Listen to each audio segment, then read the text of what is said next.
ये कहानी है बलबीर सिंह के परिवार और उनके बेटे की, जो अपने पापा को एक सुपर हीरो मानता है। पर रणविजय सिंह का अपने पापा बलबीर सिंह के लिए ये ऑब्सेशन उसे कहां लाकर खड़ा करेगा, हम देखेंगे आज की मूवी एनिमल में। कहानी की शुरुआत हुई रणविजय या कहें विजय के बचपन से। वो क्लास में आते हुए जैसे ही अपनी बहनों को देखता है, वो अपनी बहनों की ओर भाग चला।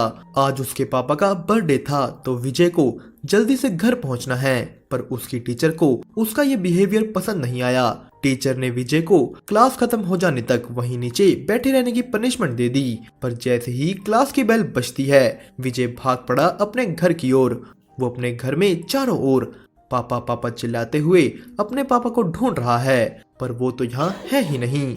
विजय की माँ उसे समझाती है कि पापा काम में बिजी हैं, उन्हें फैक्ट्री जाना पड़ा। विजय फैक्ट्री जाता है पर उसे अपने पापा यहाँ भी नहीं मिले। रात को सबके सोने के बाद उनके पापा आए।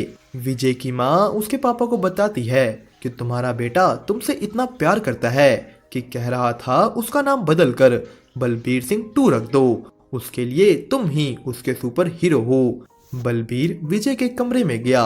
वो उसके हाथ से एक लेटर लेता है जिसमें लिखा हुआ था कि पापा, अगले जन्म में आप मेरे बेटे बनना और मुझसे सीखना कि अच्छे पापा कैसे बनते हैं, और फिर उससे अगले जन्म में मैं फिर आपका बेटा बनूंगा। फिर आप मुझे जी भर कर प्यार करना। समय बीता, विजय जवान हो गया।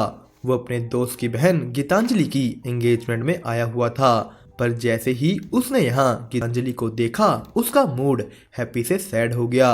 वो अपने सभी दोस्तों को इकट्ठा कर स्कूल सॉन्ग गाने लगता है, जो सुन गीतांजलि भी वहां आ गई। गीतांजलि विजय को कहती है कि भैया कब आए अमेरिका से। ये सुन विजय ने गीतांजलि को कहा कि नहीं भैया नहीं, मेरे दिल में तुम्हारे लिए बहन वाली कोई फीलिंग नहीं। अकेले में विजय ने गीतांजलि से पूछा कि तुझे तो अमेरिका जाना था ना, पीएचडी करनी थी, तो इतनी जल्दी शादी कैसे। यहाँ विजय इनडायरेक्ट वे में गीतांजलि को कहता है कि तुझे एक स्ट्रॉन्ग लड़के को चूज करना चाहिए जो तेरे लिए कुछ भी कर सके, ना कि ऐसे से को। वो जाते जाते उसे ये भी कह देता है कि गीतांजलि तुम्हारी बैग काफी बड़ी है, तुम्हें बच्चे हेल्दी होंगे। पार्टी से जाते जाते विजय गीतांजलि के भाई से भी पूछ लेता है कि कोई चांस है कि मेरी गीतांजलि से शादी हो जाए।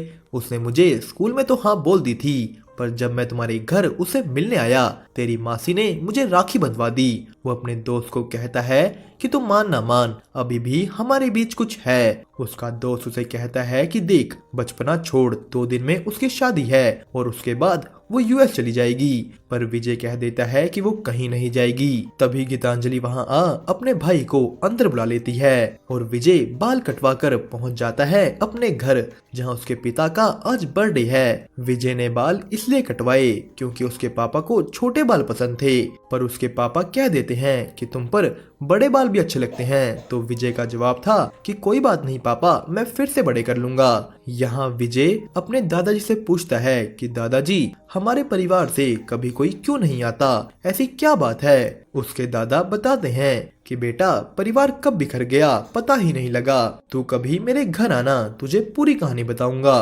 पर तभी विजय का जीजा उसे बुलाता है कि चल तुझे सीएम से मिलाऊं, पर विजय ने साफ मना कर दिया।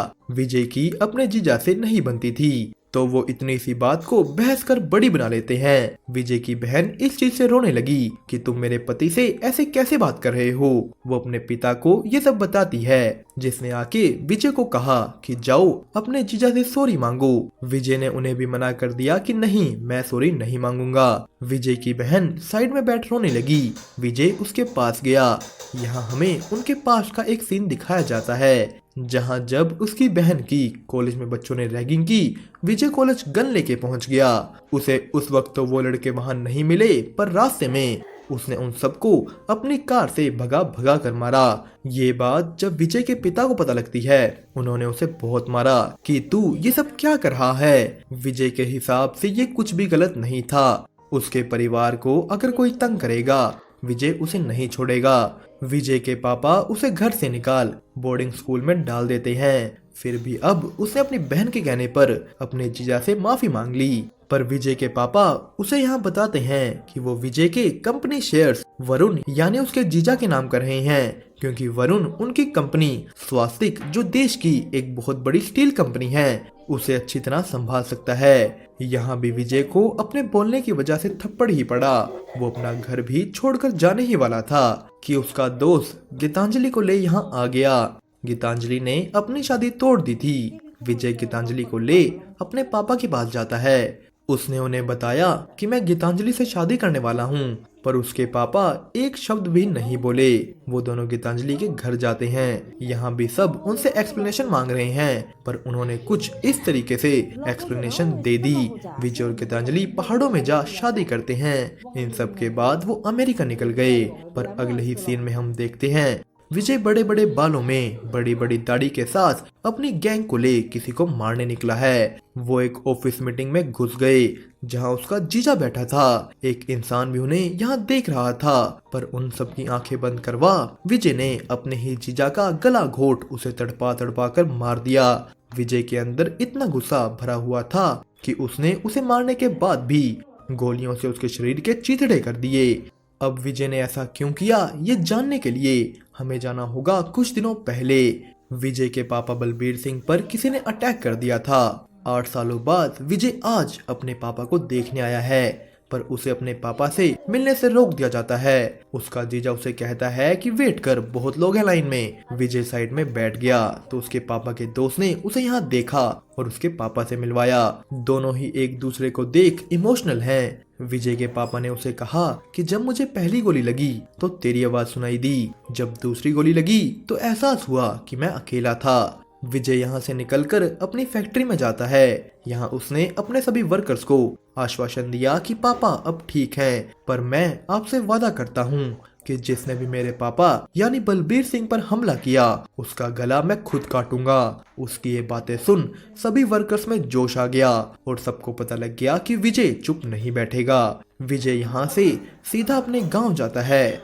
उनका पिछले 20 सालों से अपने दादा के बड़े भाई के साथ कोई रिश्ता नहीं था, तो विजय यहाँ उनसे माफी और मदद मांगता है। उसने कहा कि पापा के पास सब कुछ है, दुनिया के सारे रिसोर्सेस हैं, पर किसी के लिए वक्त नहीं, और इसीलिए मैं आपसे माफी मांगता हूँ। मुझे आपकी मदद चाहिए। मुझे मेरे परिवार से, मेरे भाइयों से मदद चाहिए। विजय अपने सभी भाइयों को ले दिल्ली निकल जाता है। उसने अपने भाई, अपनी फौज अपने पापा के आगे खड़ी कर दी। विजय ने अपने पापा का बॉडी डबल तैयार किया और कहा कि इस बारे किसी को पता नहीं लगना चाहिए, उसकी बहनों को भी नहीं।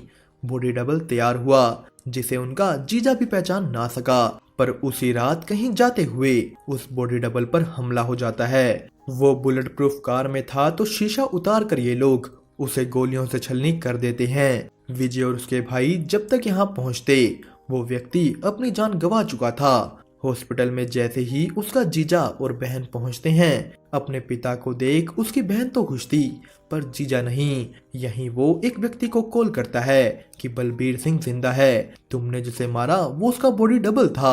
और ये कॉल की बातें उसी टाइम विजय ने भी सुन ली। उसका जीजा ये तक कह देता है कि बेटे को तू मार, घर पे बाप को मैं मार दूंगा। तो इस चीज के बाद क्या हुआ हम सब ने देखा। इसके बाद वो लोग एक व्यक्ति फ्रेडी से मिले जो वेपन्स बेचता है। विजय के कहने पर उन्होंने एक ऐसा वेपन बनाया था जिससे खुद फ्रेडी इम्प्रेस है कि सर जी क्या आइडिया था आपका। पर वो लोग इससे पहले इस हथियार को देखते बलबीर पर हमला करने वाला व्यक्ति अपनी फौज ले विजय को मारने आ गया। विजय और उसके भाई एक एक कर सबको मारते हैं, पर दुश्मन के लोग रुकने का नाम ही नहीं ले रहे। उन्होंने पहले गन्स के साथ सबको मारा, फिर विजय ने अकेले ही कुल्हाड़ी के साथ 50-60 लोगों को। इस बीच विजय को भी बहुत से वार लगे, पर उसका जोश इस वक्त इतना ज्यादा था कि उसे कुछ महसूस ना हुआ। 200 लोग वहां और आ रहे थे तो उन्होंने उस हथियार को खोला जो फ्रेडी यहाँ लाया था। विजय इस गाड़ी में बैठ गया और निकल गया सबको दिखाने मौत का रास्ता। वो नॉन स्टॉप ऐसे वार करता है कि वहां कोई ना बचा। उसने यहाँ के दीवार खंबे सब तोड़ दिए, पर जैसे ही गोलीबारी थोड़ी शांत हुई वो व्यक्ति यहाँ आ लेट जाता है। विजय जैसे ही गाड़ी से उतरा उसने उठ विजय पर 2 गोलियां चला दी। अब 2 गोलियों से तो उसका बाप भी नहीं मरा था, विजय कहाँ ही मरेगा। पीछे से उस व्यक्ति को गोलियां लगी। उसे उसी वक्त एक फोन आया अपने भाई का। विजय उसके भाई को कहता है कि जिंदा बच गया हूं मैं और अब तुझे मेरे पास आने की जरूरत नहीं, मैं खुद आऊंगा तेरे पास और तेरे घर, तेरे परिवार, तेरे काम सबको खत्म कर दूंगा। विजय उसी वक्त बेहोश हो जाता है, वो कोमा में है। गीतांजलि फूट फूट कर रोने लगी, पर 14 दिनों बाद उसे होश आया।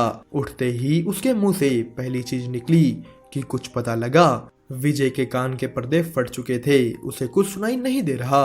28 दिनों बाद डॉक्टर्स की पूरी टीम ने बैठकर उसे बताया कि तुम्हारी हालत बहुत बुरी है। जोश जोश में तुम्हें कुछ पता नहीं चला, पर तुम्हें 6 गोलियां लगी हैं। सर पर जोर से वार हुए हैं, जिस वजह से तुम्हारी स्मेल और टेस्ट करने की शक्ति जा चुकी है। एक गोली तुम्हारे दिल के पास लगी, एक गोली तुम्हारे एब्डोमेन में, जिस वजह से तुम्हारा यूरिनरी सिस्टम भी काम नहीं कर रहा, और सबसे जरूरी तुम्हारा हार्ट फेल हो रहा है। वो दूसरा हार्ट ढूंढ तो रहे हैं, पर हार्ट ट्रांसप्लांट एक बहुत ही मुश्किल सर्जरी होती है, जिसमें इंसान के जिंदा रहने के चांस हैं सिर्फ 1%। उसने सब कुछ छोड़ सबसे पहले अपनी बहन को बता दिया कि वो उसके पति को मार चुका है। पापा पर हमले के पीछे उसका हाथ था। थोड़े दिनों बाद उन्हें एक डोनर मिल गया।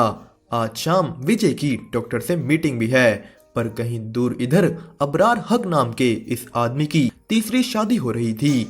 ये व्यक्ति बोल नहीं सकता, उसका भाई अदीब हक ही उसकी आवाज है। अबरार की शादी जैसे ही हुई, भीड़ में से एक आदमी उसे ये खबर दे देता है कि उसका छोटा भाई असरार दिल्ली में मारा गया। अबरार उसी वक्त सबके सामने खबर देने वाले व्यक्ति को मार देता है। वो अपने भाई से बहुत प्यार करता था। यहाँ सामने आया कि बलबीर को मारना उन्हीं का प्लान था। वो बलबीर और उसके बाप से बदला लेना चाहते थे, क्योंकि उन्होंने अबरार के दादा को उनकी कंपनी स्वास्तिक से निकाल दिया था। पर बीच में विजय आ गया, जिसका हार्ट ट्रांसप्लांट हो चुका है। वो बिना कपड़ों के अपने ही बगीचे में घूम रहा था। यहीं उससे मिलने एक लड़की आई, जोया। जो हर्ट विजय को मिला वो इस लड़की के फियोंसे का था। जोया एक बार विजय से मिलना चाहती थी, पर विजय ने उसे कहा कि तू रुक जा, जब तक तेरा दिल हल्का ना हो तू यहीं रह। शायद विजय का जोया पर दिल आ गया। वो पूरे पूरे दिन उसके साथ रहने लगता है। उसने गीतांजलि की कॉल्स उठाना बंद कर दिया।